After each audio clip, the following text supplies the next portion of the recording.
What is up, my doggies? We are here today, once again today, where we're doing JoJo again. It's the third... We haven't switched shows yet.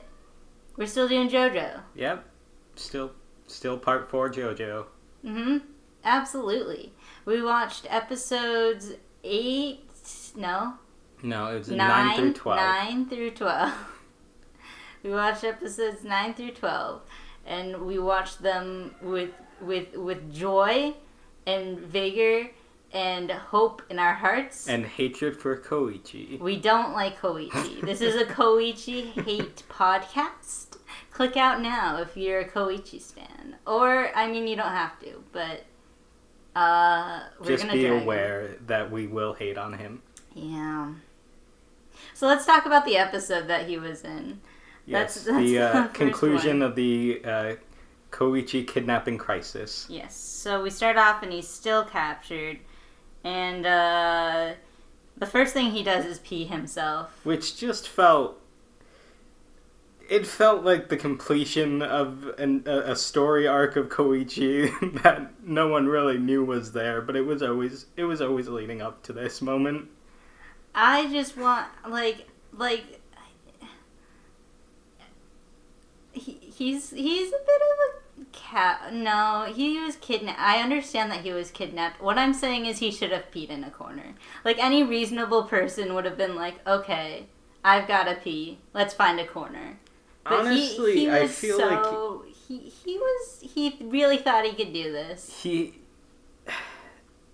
I don't know, maybe it's just me, but I find in emergency situations, if I'm like in a situation where I have to go to the bathroom very badly, but I'm in the process of getting to a bathroom, mm-hmm. I can generally hold it.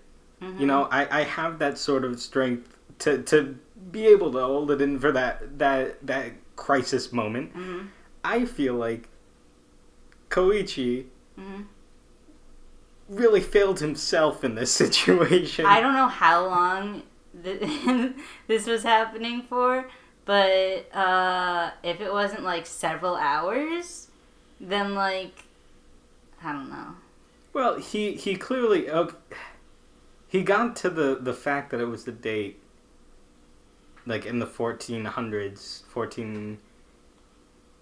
yeah, he started with like 1400, I think. So even if he had been there like... What we're saying is he didn't try hard enough. Yeah, he did not try hard enough in that situation. Anyway, after that, well, my next note is that she's gonna kill him for real. Yeah, she gets angry. She really snaps. Mm-hmm. She gets a little upset. Just a little bit upsetty spaghetti. But that's a bit later in, though. There's a few things that happen. Ooh. Well, first off, she shows the chair that she's made, the electric chair. Yeah. Which, wow. Yeah, that's definitely the moment where you're like, okay, it's do or die time. Yeah. That's a bit much. Yeah.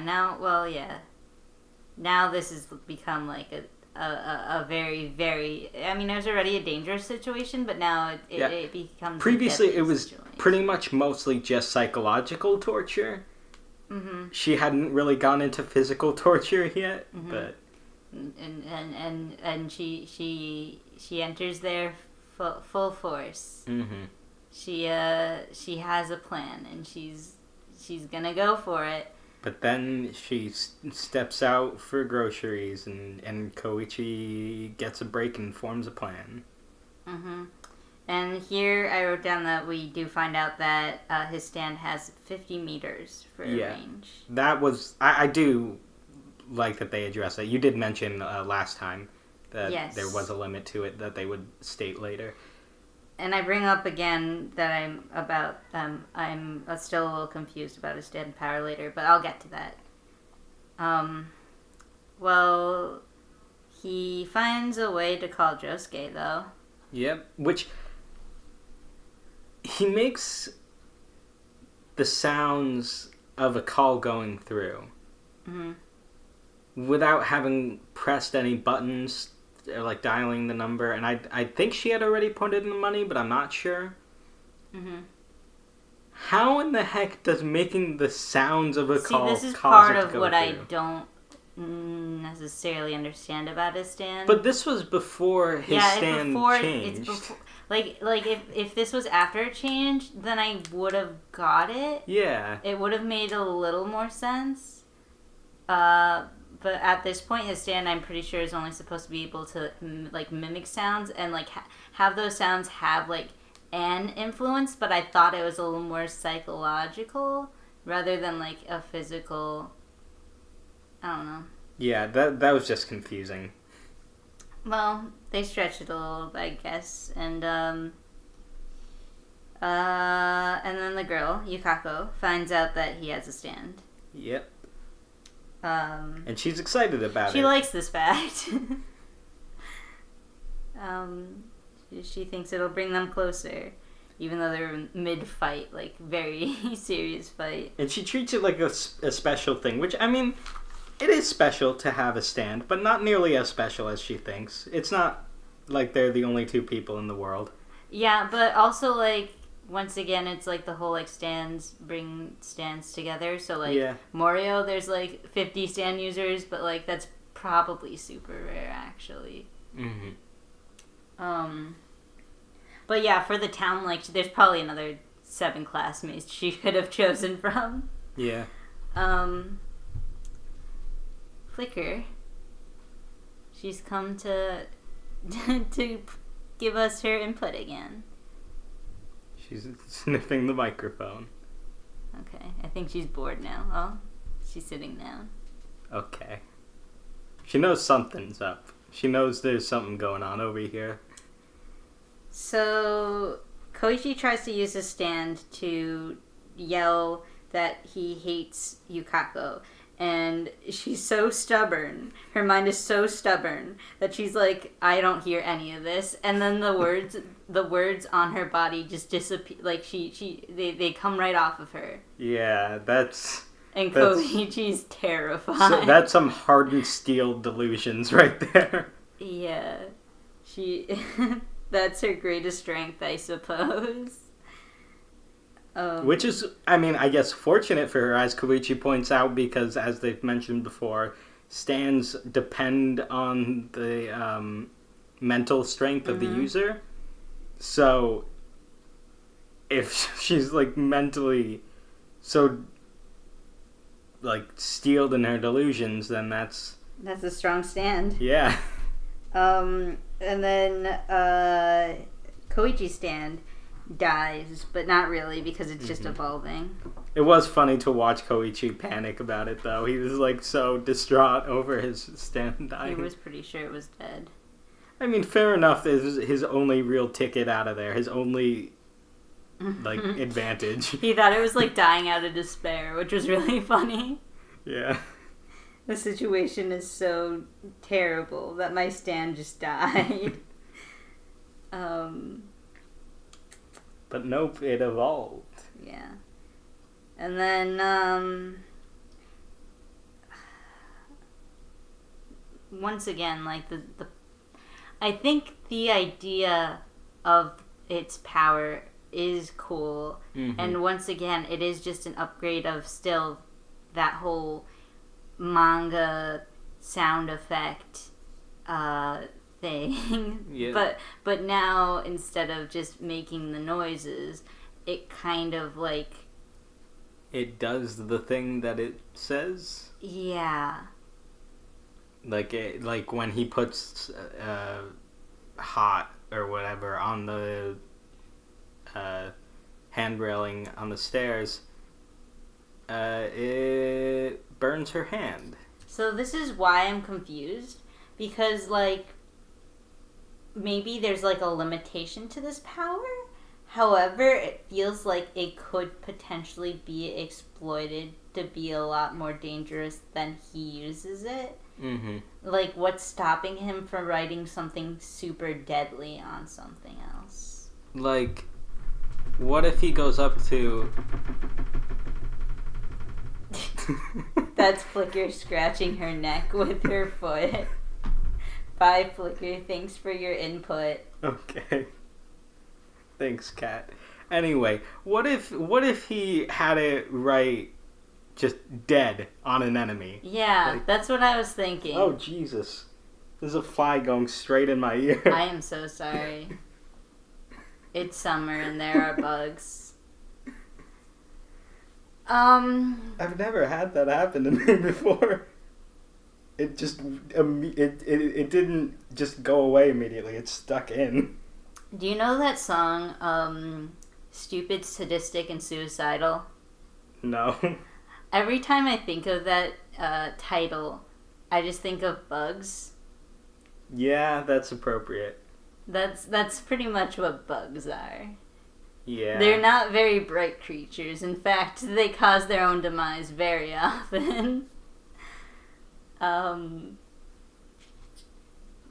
anyway, much like Koichi's bug-like stand, who Yeah. could write dead on the enemies, potentially.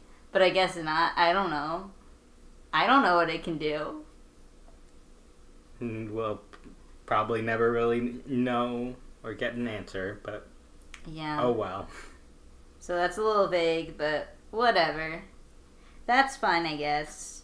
Anyway, so Josuke and Okuyasu show up. yeah, they get there, but Koichi's already sort of handled the situation on his own. At first they're just kind of like confused. They're like, "We're here." Mm-hmm. They're They're looking around. When they first arrive at the area, they're like, "Which house is it?" And then there's just the house covered in like giant stand hairs. And then Okuyasu's like, "Hey, maybe it's that one." Oh yeah, and Koichi cuts his hair too. Oh yeah, he trying to get all those crazy stand hairs out of his own hair, I guess. I wrote that it's a dumb haircut, but so was the first one, so that's fine, I guess. Yeah. And then there's a little bit of fighting going on. Good bit of engineering of hooking up. This is going back a tad bit, but when he hooked up the chair to the door. Yeah, that was fun. Yeah. He was really thinking of what to do. And then, like, the whole fight sequence I thought was pretty interesting, you know? Mm-hmm. I thought it was fun, like, for a fight. Fun. I mean, it was JoJo-esque. Yeah, he's coming, Koichi was trying to come up with any sort of possible solution to the situation he was in. And he was just going up against an opponent who was going really...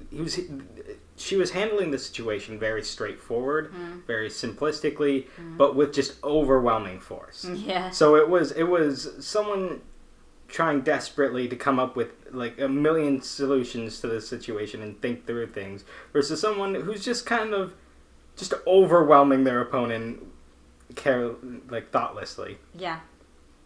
So that was fun to watch. And then it turns out that Koichi like planned ahead to save her. Yeah. And two things.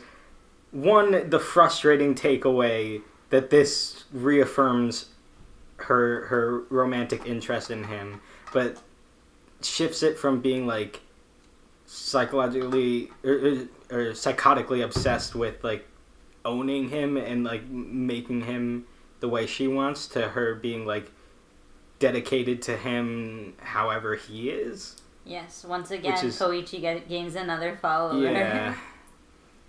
That was kind of annoying. But on the upside, there's the boingy boing... Yeah. What did they call it? The boingy boing rock or whatever? We get another tourist attraction. Landmark of sorts. I like that. I like that they do that. Yeah, that's a pretty fun, like, consistent joke here. Yeah, because then it's like, I don't know. It implies that this town is very, very strange, but everybody's kind of okay with it, and it's just kind of like touristy, like Huh. That shouldn't be possible, but I guess so. Anyway, that was that episode. Yeah, my final note for the episode is just fine. Okay. I'm like, fine. That happened. That was the story. We got development. We got character development. Koichi grows up a teeny bit, I guess. Which episode is the next one?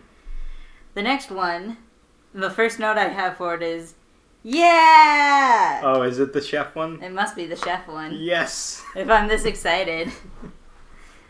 This was... Yeah, you can just say anything you want about it. It was such a fun episode. It was really good. There was so much going on. And my initial thought wasn't too far off. I was thinking, maybe... and this came about at the part with the water. So they had shown some weird stuff, but nothing too extreme yet. Mm-hmm. So I was thinking, maybe this is just like normal JoJo over the topness, and that's just really good water. Mm-hmm. And there's nothing going on here. There's no stand user. There's no plot. They just have a meal and then go home, and there's no development whatsoever.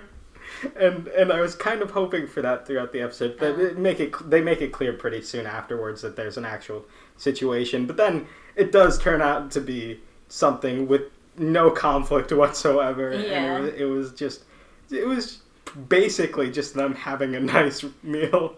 The chef is not a fighty man. He just really likes cooking and helping people out. Yep.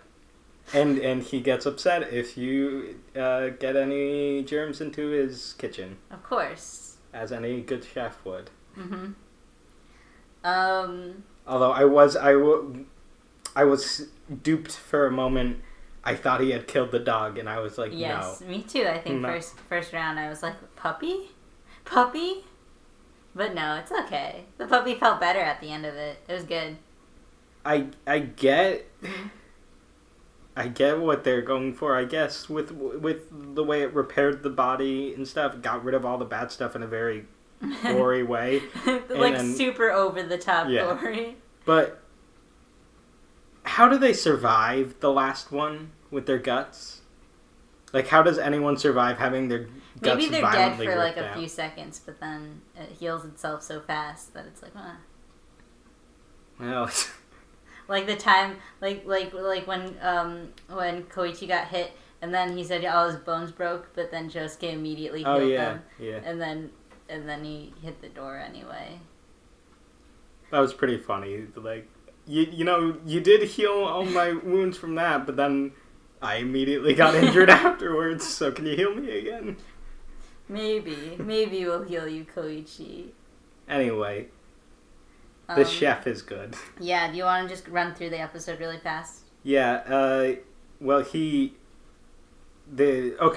and Josuke were going to visit Okuyasu's brother's grave, and then they find that there's a new restaurant opened up nearby the graveyard. And Okuyasu's hungry. Yep.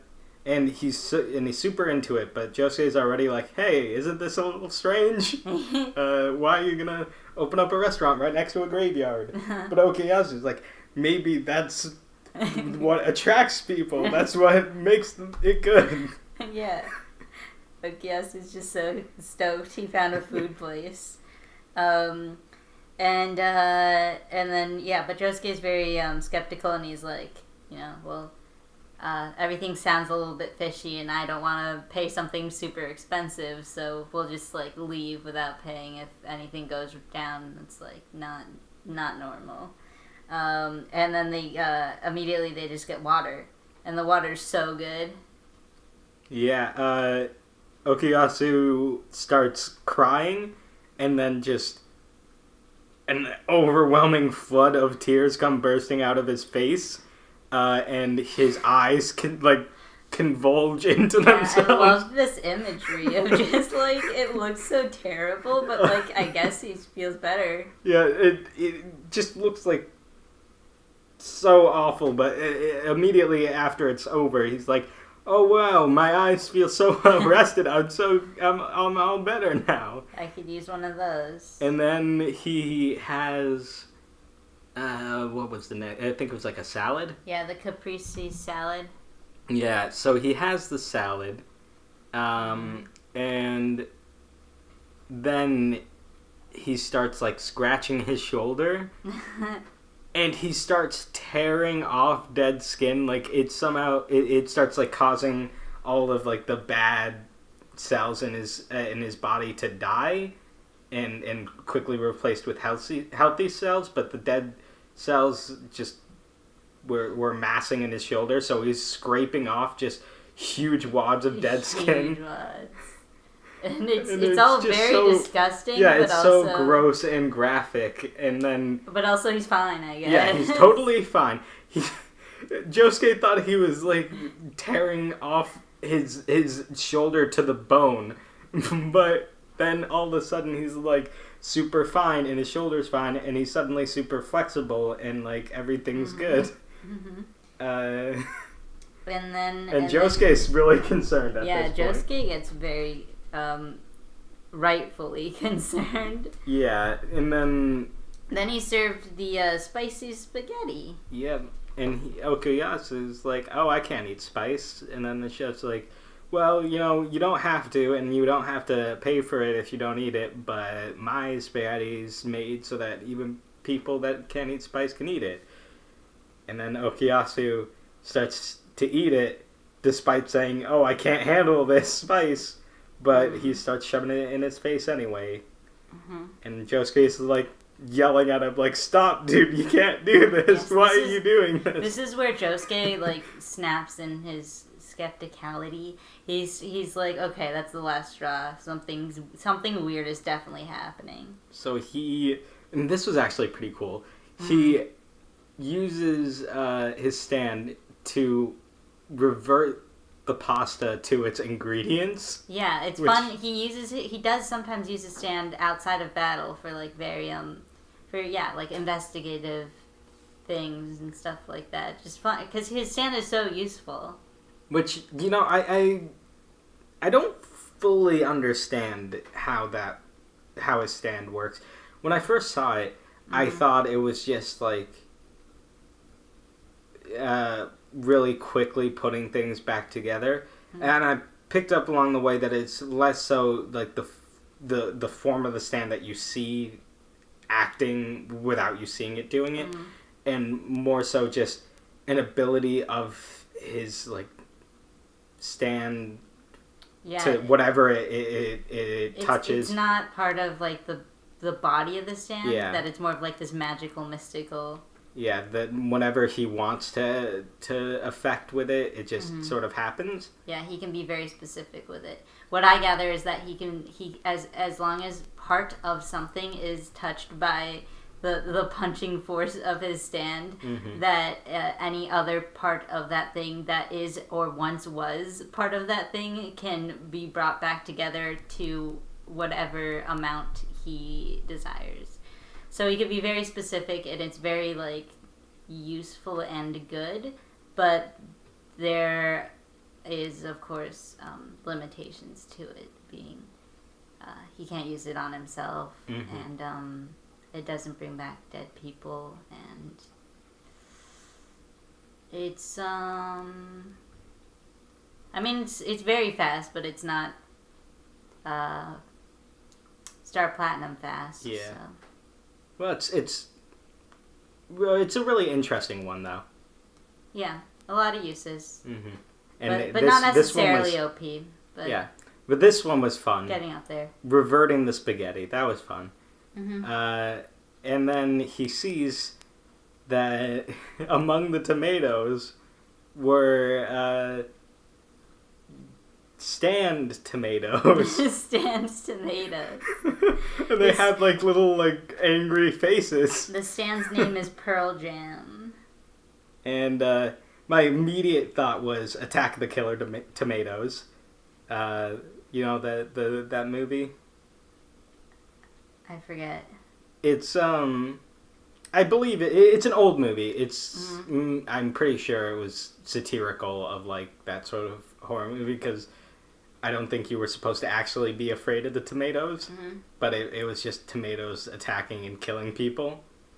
And Sometimes it wasn't like happens. weird looking tomatoes. It was literally just tomatoes, and they didn't really tomatoes. show how they killed people. They just did. Or at least that's what I hear. I've never actually seen it. I've just seen YouTubers talk about it. These stand tomatoes look a little bit menacing. However, they're just doing a good job. Yeah, so their whole thing is basically they go in the food and then they help heal whatever health issues the person eating the food has. Mm-hmm. And it's kind of also, it's just like sort of enhancing the properties of the food too. It's to the point where it's like actually healing people, but like the food was already like very good and nutritious and tasty to begin with, and then the stand is making it like so much better to the point where it's like healing people. Right. Okay. That's what I gathered. But, that makes sense. So Josuke investigates this. He goes into the kitchen without washing his hands. Very big mistake, Josuke. And he sees the puppy. Yeah, the puppy. The puppy who suddenly violently has its guts torn out and then is totally fine. Totally good, guys. Oh, I wrote here that in this episode they went all out on the direction. Like, the camera angles, the, shot composition, the colors, and, sound, and also, what was the last one? The, the art of the very, intricate art of the faces. Mm-hmm. They get really into the expressions. And it was directed like a very intense, like as if the entire thing was the climax of a fight scene, but they were never actually like in any actual huge conflict the whole episode, but it was directed in such a way as if it were, which was really funny. You know, I don't pick up on those things, but I did feel like it felt more intense than usual, despite not very high stakes in the situation. Yeah. We got a lot of like very close-ups of like the faces or just part of the face, and like very, very intense dramatic music with strange lighting and colors that you wouldn't normally see, and like profuse sweating, and just like as if they were in the middle of a really intense fight, but just for like strange things. This is a very funny episode. And how fun is it that there's a stand user out there who just uses it to make himself better at his job, and that's it. He just really likes cooking. He loves it so much. He's traveled. He's traveled around. He's mastered his abilities, and he decided, he's like, I'm so good. I need to bring this to the world. I need to show them. Let's go to this strange little town. And I'm pretty sure the way he described it, he wasn't one of the bow and arrow stand users. He was born with it. Was he born with it? I felt like he developed it because he was so passionate. Yeah, which happens, I think. He gained it without the help of the bow and arrow. Yeah. I don't know exactly how he got it, but that was my impression. It is based on the spirit and mentality of the user, so I guess if he was just so into what he was doing, it would make sense that his stand would manifest as something related to it. It's so goofy that he just really likes cooking. Yep. And that manifests into one of the best episodes. It was such a fun episode. Mm-hmm. I love the fact that there wasn't any real conflict in the end. Yeah, and it's so funny that Okuyasu was just a happy little boy the whole time, and then he got his way in the end too. He's just like, I feel so much better. This is such a good idea, Josuke. And Josuke's there like cleaning up because he got in trouble for not washing his hand. Like Josuke was like in panic mode the entire episode for no reason. He stressed himself out for no reason. I mean, to be fair, there were so many warning signs along the way. Any reasonable person would have been very on edge the whole time and skeptical. It just happened that Okuyasu was right all along. Yeah, he just kind of got lucky with that one. Yeah. And then, the episode wraps up, and Joseph's coming to Morio. Yay. Best JoJo on his way. Yeah. Maybe that's the last thing we find out. Dude, I got so excited when I found that out while I was watching this the first time. I was pretty excited when they said that. Mm-hmm. Although it is, just jumping ahead a bit, it is a little sad to see him as old as he is. He is getting very old, folks. Yeah. I mean, it's the 90s, and he was a young man during World War II, so... Mm-hmm. And then also, I don't know, you can be, 80 and still in, pretty decent shape. Doesn't seem like he's one of those. I mean, physically, he seems to be, he hasn't completely deteriorated. We'll get to this later. Mm-hmm. But you could tell he's still, he's still Joseph, but he's starting to slip. But, yeah, we'll get to that. This is where episode 11 starts, and, it starts with, Red Hot Chili Peppers showing up, right? Josuke was playing a video game, and then his mom was like, don't play this video game. On the N64. I noticed that. He was playing on an N64. I was like, yes! And he's like, Mom, let me play the game, I'm almost done. And then his mom was kicking. We got ours right over there across the room, N64. N64, dudes. And his mom kicking him brings many a flashback as he's forced to lose his game, and it's heartbreaking. I don't think that's foreshadowing. He just loses the game. Yeah, and that was one of those games that's I don't remember the name of the genre, but it's those games that are absolutely absurdly difficult, and people train for months to get through certain stages. So I just feel so bad for him in that situation. Poor Josuke, yeah. But he takes it like a champ. He knows. Yeah, he just switches off the TV, gets ready to go to bed, and then... Red Hot Chili Pepper! Yep. It's such a goofy name. Why did they choose that one for that stand? I will never understand it. Anyway, he shows up in the TV, and he's mocking Josuke. It's really funny how this stand, I guess, is kind of a little bit dumb. He really he gets very arrogant at moments, and realizes he's made a mistake. That's kind of funny. Yeah, he taunts Josuke to attack him, and then he does, and he wrecks Red Hot Chili Pepper, and Red Hot Chili Pepper is like, I've made a mistake. I shouldn't have done this. Yeah. And he retreats. Yeah, he retreats, and then I don't know exactly what happens in between there and what I have written next, which is that Jotaro gathers them all in this field. I'm pretty sure it's immediately after. I don't think anything else happens.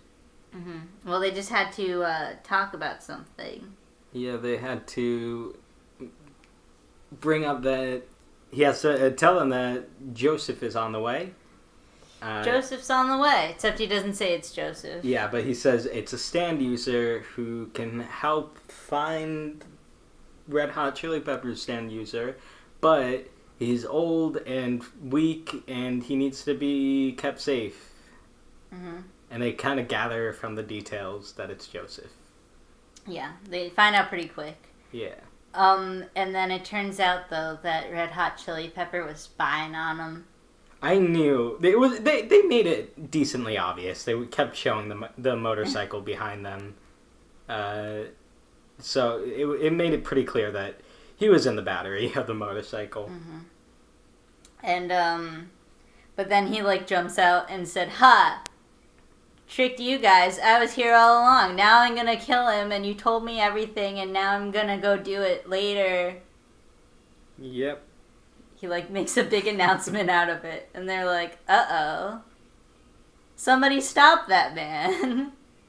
And Okuyasu steps up to be the one to stop him, and he does pretty surprisingly well in that situation. Yeah, I rate that he uses his mind. Yeah, so he's starting to learn, at least. He does well in this fight. He uses the hand to teleport towards and around Red Hot Chili Pepper, and he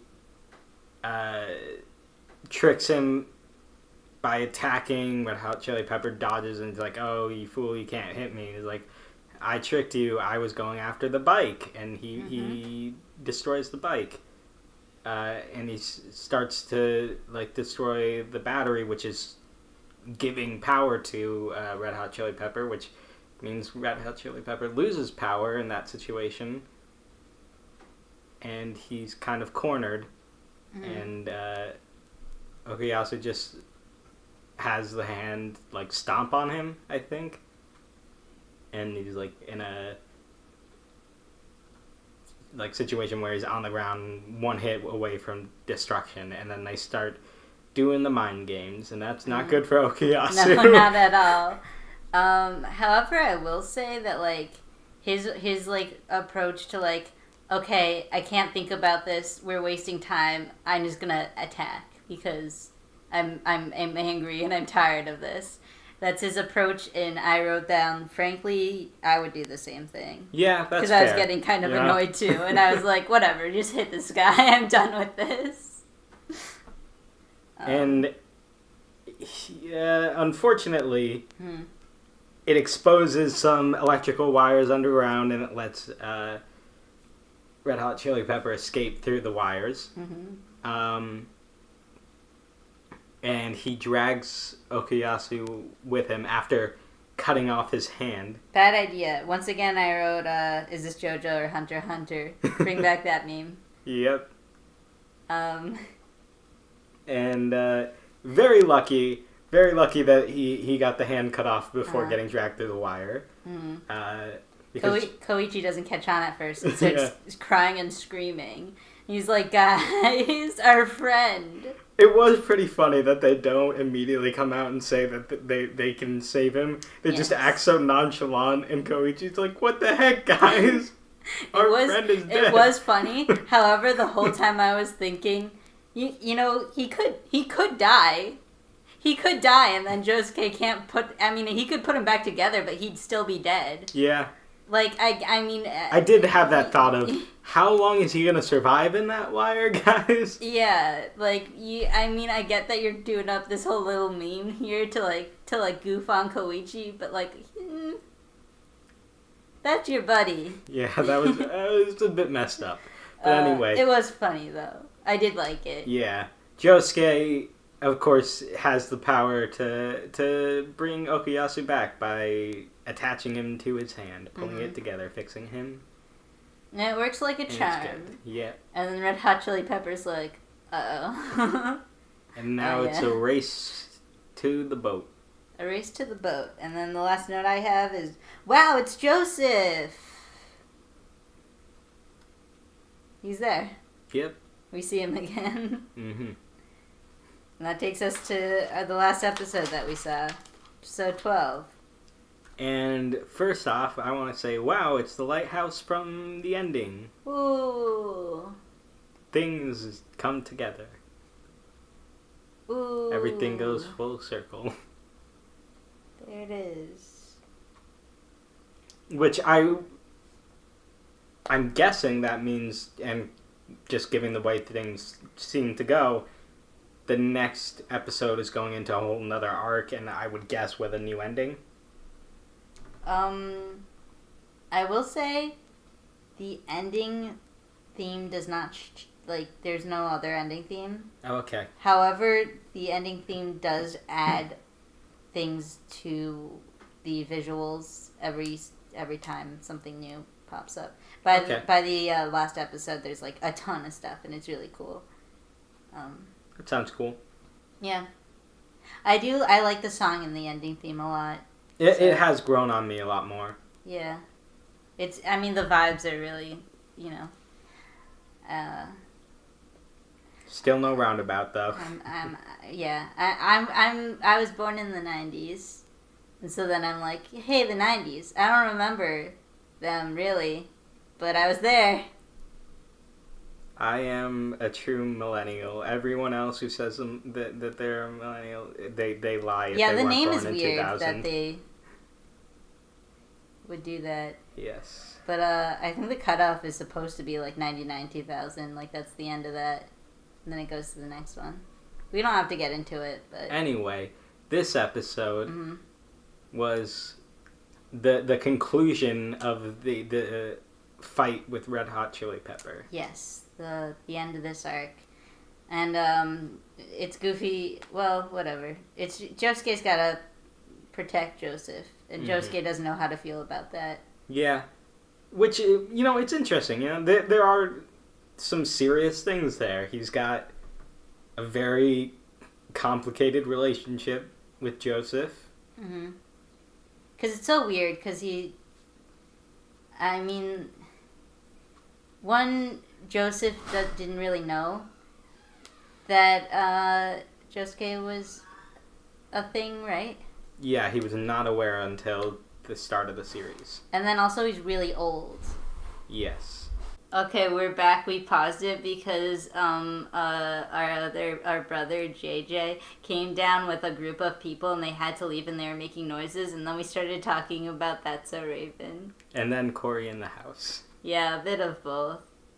Which I do not remember either of them. I definitely watched both, but I don't remember either of them very well. But the dad was a chef, and then there was a chef in one of the episodes we watched, so it's connected. All connected. Illuminati confirmed. Anyway, where were we even? We were talking about... Start of episode 12. Yeah, the start of episode 12, Joseph, there's a complication between Josuke and Joseph. Right, yes. Because Josuke can't really see Joseph as his dad since he wasn't there. But and also, he's super old. Yeah, but also, like, he can't really be too mean to him because it's, like, not his fault, really. Cause, it kind of was, but it kind of wasn't. And he's really old, so how do you be... Also, Josuke's generally just a nice guy, so he's like... Josuke's a pretty nice kid. I feel for this guy, you know? But it's still really awkward. Yeah. And then... we're introduced to the Red Hot Chili Peppers user. His name is... I was so not expecting him to be the way he was. His name is like Akira O something. That's not that important though, because he we'll get to it. He's a guitar boy.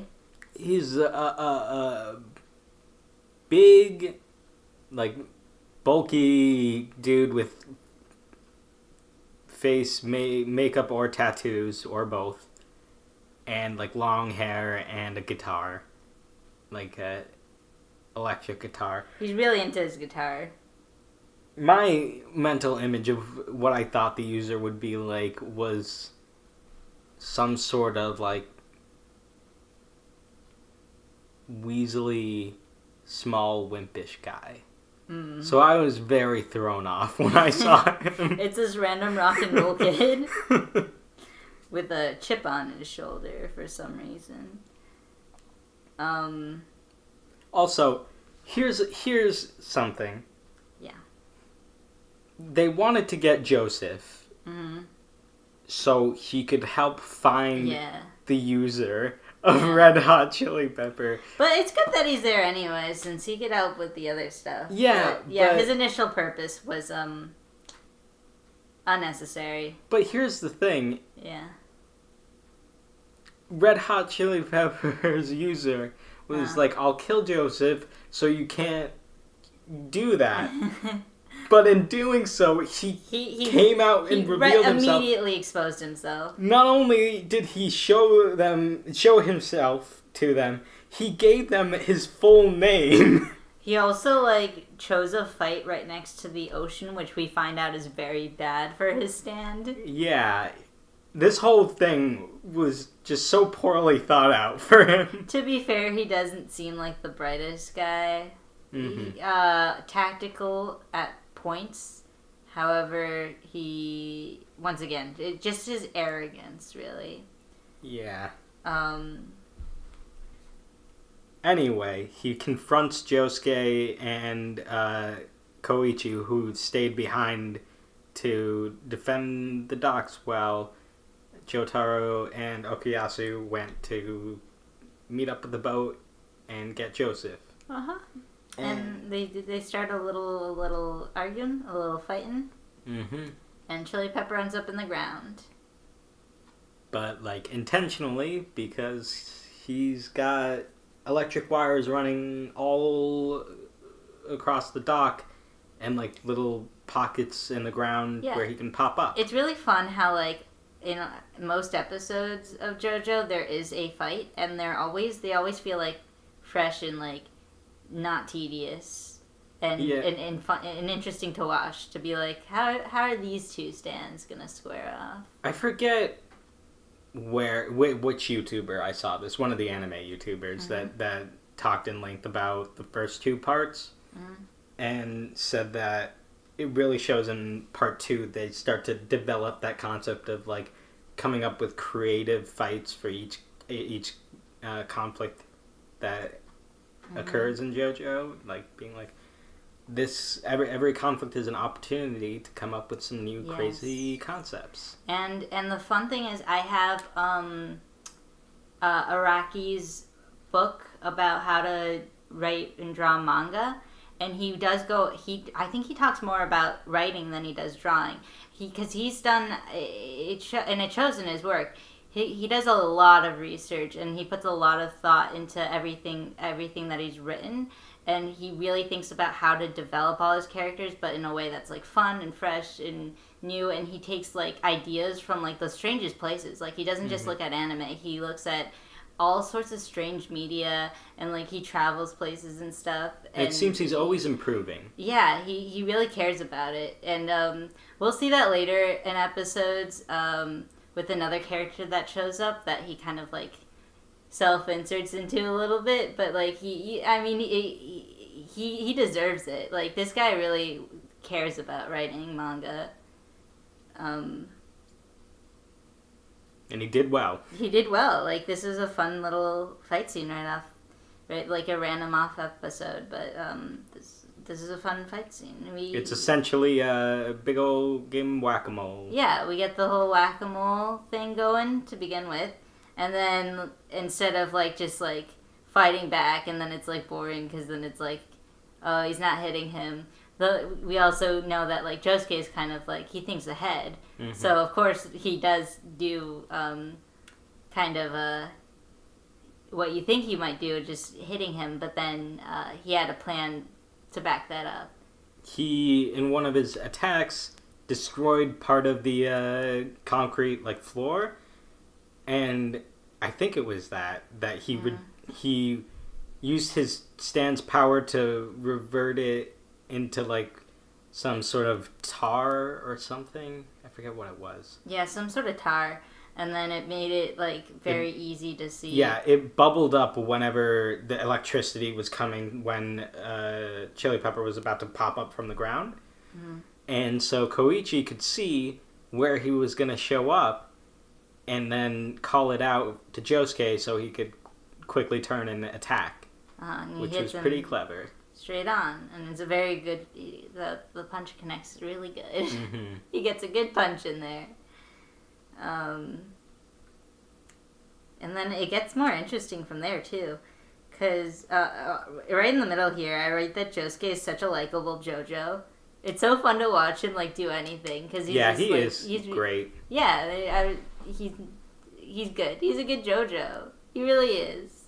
Like Joseph is tough to beat, you know. Mm-hmm. But then Josuke is just he's so different, but also so fun. Yeah. Definitely a whole nother thing from Joseph But in both cases, it's really fun to watch them succeed. Because you feel like they do deserve it, and they're kind of fun kids. And then, yeah, like I said, it gets more interesting because then he punches Chili Pepper into a tire, trapping him in there because he had destroyed the tire and then reassembled it around Chili Pepper, which was pretty fun. Something we've seen him do before. But then that's not as far as he was planning to go with it. Because Chili Pepper's arrogance shows once again as he breaks out of there. Like, you thought that could hold me? But of course, he had, in reassembling the tire, filled it with air. The high pressure, of course, releasing when Chili Pepper broke out. And launching the tire into the ocean. Yeah, just a whole series of events that must have been so fun to set up while this fight was being planned. Yep, and of course, not a good situation for Chili Pepper. He's now in the ocean. Disintegrating. Which, just disperses his energy so much that he just falls apart. Yeah. Which, I guess I just wasn't paying a lot of attention about how this doesn't kill or disable the stand user. Here's the thing. I was paying close attention. They do not explain it at all. They're like, the stand is disintegrated. The user looks like dead in place, like he's standing there just looking down. There's nothing on his face. He just looks dead standing still. And then they leave to go to the boat, and then they're on the boat. Or what? No, they're still at the dock, but they're talking to Jotaro like he's good, we're good. Yeah. And then they look, and he's gone. And suddenly they realize, oh no, something's up, and it shows he's on the boat. Right. In the uniform of the workers of the boat. To be fair, and it's fine. To be fair, they did show that he has like a strange amount of fortitude when Josuke breaks his pinky, right. And he's like, I will still play the guitar. Yeah. And then he just fixes himself by like sheer willpower, I guess. Yeah, he forces his pinky back into place and plays like an epic little solo.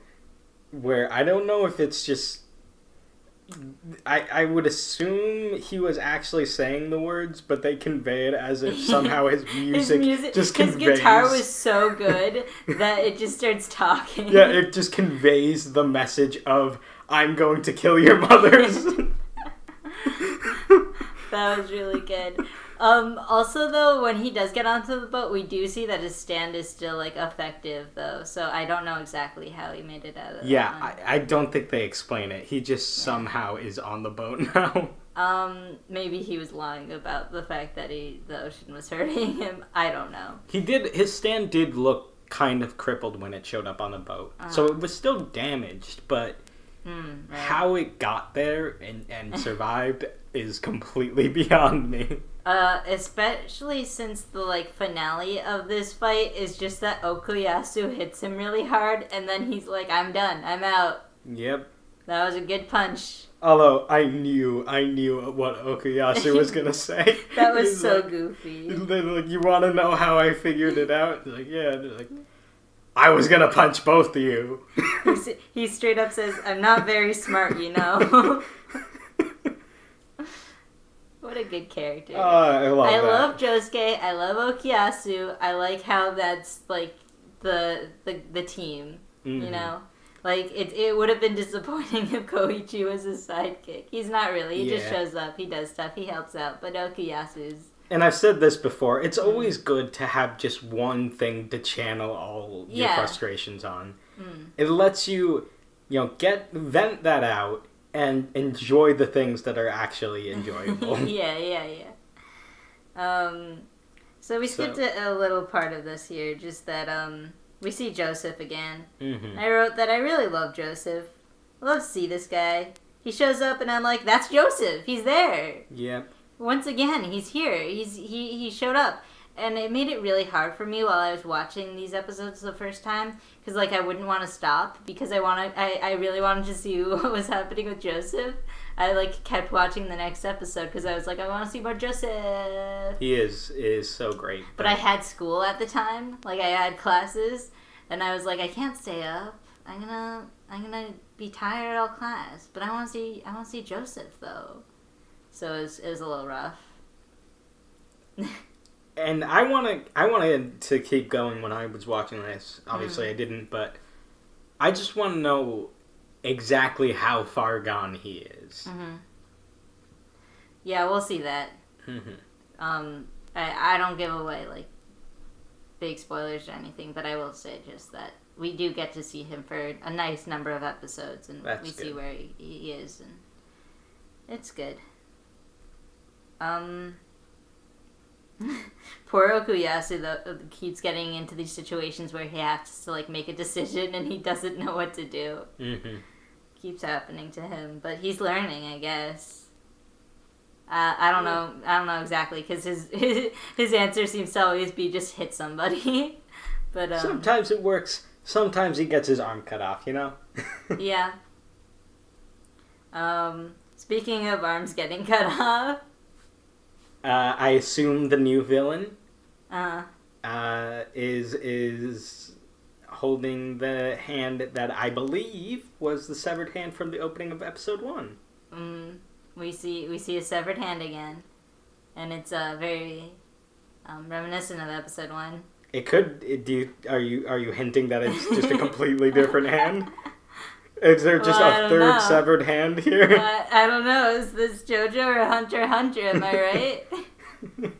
That's gonna be the reoccurring theme. Okay. 2 of my favorite anime. You don't get hands here. Also, I wrote that Joseph almost dies because he trips. Or he almost trips.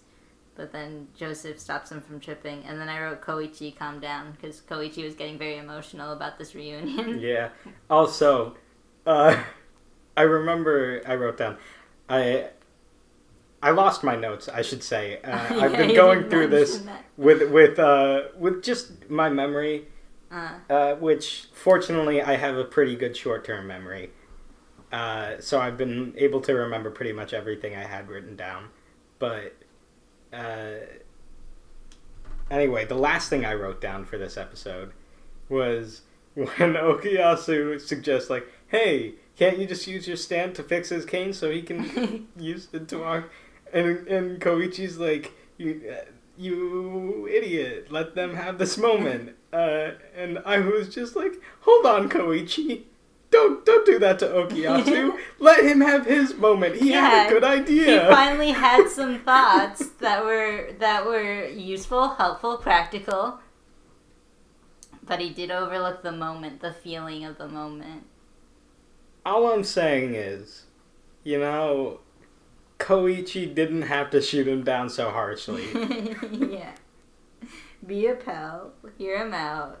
At least tell him that was a good idea, but then gently, like, maybe not this time, Okuyasu, but I'm glad you're really thinking about things. God, I love all of them. Mm-hmm. Not Koichi so much, but everyone else I really love. They're all really great. I'm looking forward to the next story arc. Yeah, how what's just your overall thoughts about what we saw? About like the just the last 4 episodes. It was very enjoyable.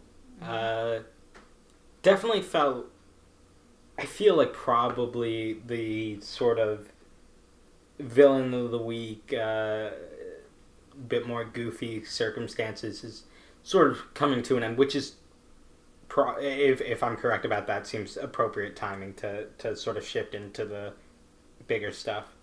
But I did enjoy a lot of it. That whole restaurant episode was definitely my favorite of the part 4 so far. That was really good. I love that. That was very enjoyable. And just what I've been saying this whole time. There's a lot more creativity in this part with all the different stands and the different situations they find themselves in. Mm-hmm. Yeah, I think these last 4 episodes were a good set of episodes that I was having fun watching. Mm-hmm. Any just quick final predictions? I know you mentioned a few things already, but well, I think I've seen people mention the villain that I'm assuming is what they're building up to introducing next. Because I've heard people say like he's a big one, and someone said it's like the only one that was as big to me as Dio. So if I'm right about who this is, which I don't know anything about them other than that people seem to like them as a villain. Yes. But if I'm correct about that, I look forward to getting to know the villain that everyone seems to like. I'm excited for that too. Well, that's that. I mean, that's JoJo. We're having a good time. This is a fun ride. Still going strong, stronger even than before, because I think these last 4 episodes were more enjoyable than the 4 episodes previous. Oh, I would agree, definitely. Especially like just bringing in Joseph again, like that's gonna change things up in a way that I am excited for. Joseph always makes things more fun. Yeah, even if he's like super super old and a little bit out of it, I'm excited that he's back. I'm excited to see how this like affects everybody else, and we'll catch you in the next ones, guys. Outro. Salamat tinggal. Amazing.